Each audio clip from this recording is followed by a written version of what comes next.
తెలంగాణ రాష్ట్ర అవతరణ దినోత్సవం సందర్భంగా శాసనసభ ఆవరణలో జాతీయ జెండాను స్పీకర్ గడ్డం ప్రసాద్ కుమార్ ఆవిష్కరించారు. అటు మండలి కార్యాలయం ముందు మండలి చైర్మన్ గుత్తా సుఖేందర్ జెండాను ఎగురవేశారు.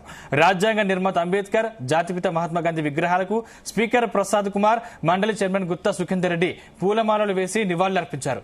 ఈ కార్యక్రమంలో అసెంబ్లీ మండలి సభ్యులు, అధికారులు, సిబ్బంది పాల్గొన్నారు.